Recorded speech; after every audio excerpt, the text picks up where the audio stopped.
Saat itu Aibda Robik mendahului rombongan dan menunggu korban melewatinya. Saat berpapasan itulah Aibda Robik melepaskan tembakan. Kapolrestabes Semarang Kombes Irwan Anwar pun mengakui kelalaian anggotanya dalam penggunaan senjata api berupa excessive action atau tindakan yang tidak perlu hingga menewaskan seorang siswa SMK. Kombes Irwan pun meminta maaf dan siap bertanggung jawab. Sepenuhnya saya siap bertanggung jawab, saya siap dievaluasi, ataupun apapun bahasanya. Saya siap menerima konsekuensi dari peristiwa ini. Adanya perbedaan kronologi yang diungkap Polda Jawa Tengah dan Polrestabes Semarang jadi pertanyaan. Sebelumnya, Kapolrestabes Semarang mengklaim Aibda Robik terpaksa menembak korban saat melawan ketika polisi melerai tawuran.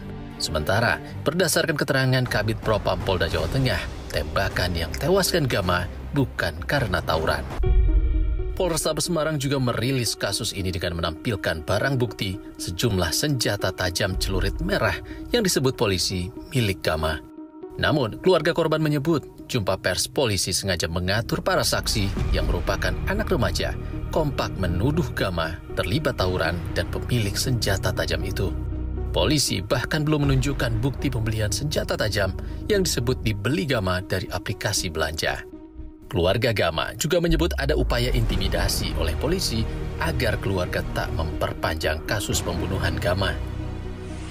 Dari pihak keluarga diberikan statement ya seperti itu, kalau keluarga udahnya jelas dan tidak akan memperpanjang perkara ini. Pertama kita menolak waktu itu, karena kita kan harus berembudung dan keluarga besar buku ya perkara itu.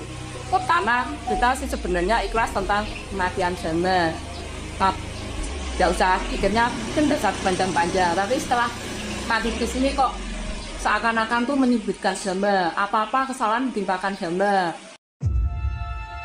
Pengamat kepolisian Institute for Security and Strategic Studies Bambang Rukminto menilai barang bukti tawuran yang sempat ditampilkan pada rilis polisi merupakan indikasi pembohongan publik dan upaya obstruction of justice.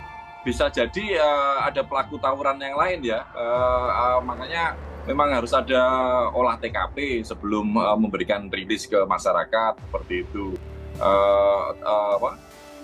Senjata tajam itu siapa yang membawa, apakah benar-benar korban. Harusnya memang lebih objektif, lebih komprehensif sebelum memberikan rilis. Ketika apa yang disampaikan itu tidak objektif, tidak sesuai dengan fakta-fakta yang bisa dipertanggungjawabkan secara ilmiah, dampaknya ya seperti sekarang ini. Ada pembohongan kepada masyarakat, makanya bahkan bukan hanya pembohongan pada masyarakat, tapi ada upaya obstruction of justice. Sementara, hingga kini status penembak Gama, Aibda Robik Zainuddin, masih sebagai terperiksa. Belum ditetapkan tersangka karena menunggu sidang etik Polri. Kami jamin bahwa sesaat setelah kejadian paginya itu sudah dilakukan pemeriksaan dan hari ini sudah terperiksa dan dalam jangka waktu dekat ini sudah akan dilakukan sidang etik.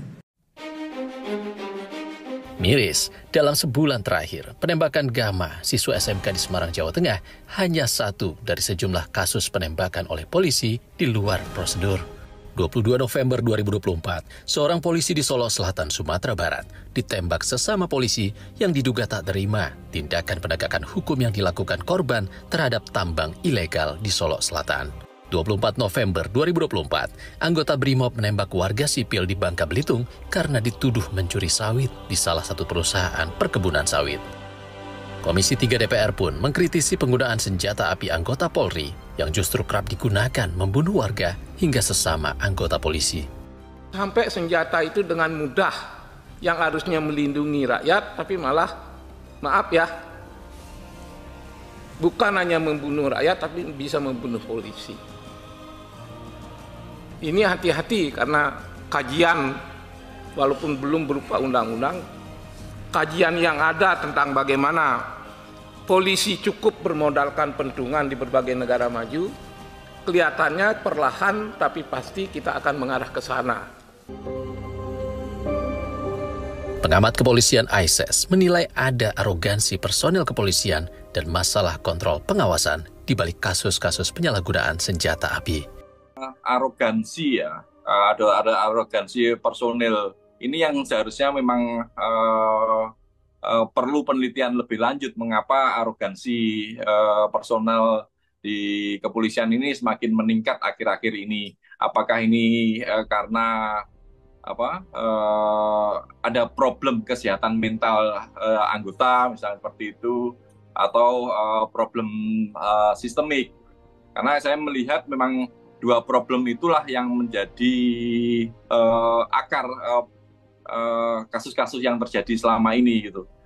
Problem kesehatan mental ini terkait individu, tapi sistemik ini terkait dengan kontrol pengawasan. Kasus penyalahgunaan senjata api oleh polisi harus terus jadi perhatian institusi Polri dan pemerintah. Penggunaannya tidak boleh semena-mena. Jangan ada lagi nyawa yang terbuang hanya karena sebuah kelalaian.